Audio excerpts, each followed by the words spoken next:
Pipeline रोडवर Ganeshnagar Reliance petrol पंपाजवळ आज सकाळी एक भीषण अपघात घडलाय। ट्रक आणि दुचाकीच्या धडकेत 8 वर्षीय बालिकेचा जागीच मृत्यू झालाय। मृत बालिकेची ओळख नविका नेरकर वर्ष 8 अशी असून ती स्विमिंग करून आजीसोबत घरी जात असताना हा प्रकार घडलाय। या घटनेमुळे परिसरात तणावाचं वातावरण निर्माण झालं असून नागरिकांनी संताप व्यक्त केलाय। दुचाकीवरून जात असलेल्या नविका नेरकर आणि आजी यांना मागून येणाऱ्या ट्रकने जोरदार धडक दिली आहे। धडकेनंतर नविका रस्त्यावर पडली आणि ट्रकचं चाक थेट तिच्या डोक्यावरून गेल्याने भीषण धडकेने नविकाचा जागीच मृत्यू झालाय। घटनेनंतर काही काळासाठी संपूर्ण परिसरात खळबळ माजली।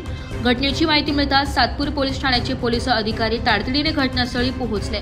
त्यांनी जमावाला शांत करत ट्रक जप्त केला असून मात्र ट्रक ड्रायव्हर फरार झालेला आहे। 12 चाकी टाटा ट्रक असून MH17 BD 5005 हा नंबर असून त्याच परिसरात असलेल्या डिकेट मॉल असल्यामुळे त्या परिसरातील नागरिकांची आहे।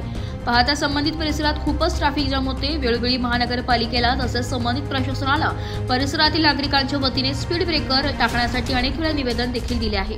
मात्र या निवेदनाची प्रशासनाच्या वतीने कुठल्याही प्रकारची नोंद किंवा दक्षता घेतली जात नाहीये। या संपूर्ण घटनेला मनपा प्रशासनच जबाबदार असल्याचा आरोप भारतीय जनता पक्षाचे महेंद्र शिंदे यांनी केलाय। तो ट्रकवाला जबाबदार आहे, तेवढंच इथले जे कोणी राज्यकर्ते आहे, ज्याबरोबर इथले कोणी नेते असतील ते इथं जबाबदार आहे। कारण वारंवार आम्ही इथे डिवायडरची मागणी केली, त्याचबरोबर आम्ही स्पीड ब्रेकरची मागणी केलेली आहे।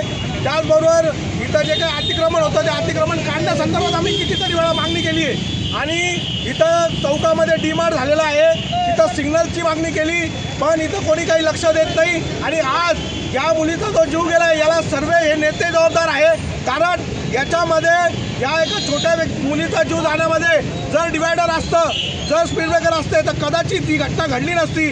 पण वारंवार इथले सर्व लोक जे इथले नागरिक आहे ते इथं जी काही लोकसंख्या वाढते त्या लोकसंख्या संदर्भात हे वारंवार आम्ही मागणी करतोय, लोक मागणी करताय।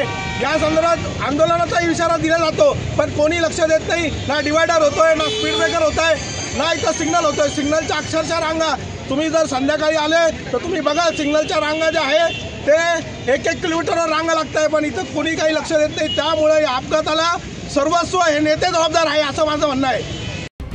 ही संपूर्ण घटना CCTV मध्ये कैद झाली असून संबंधित फरार ड्रायव्हरचा शोध चालू आहे। नाशिक लोकशाही न्यूजसाठी प्रतिनिधी रमेश खरा।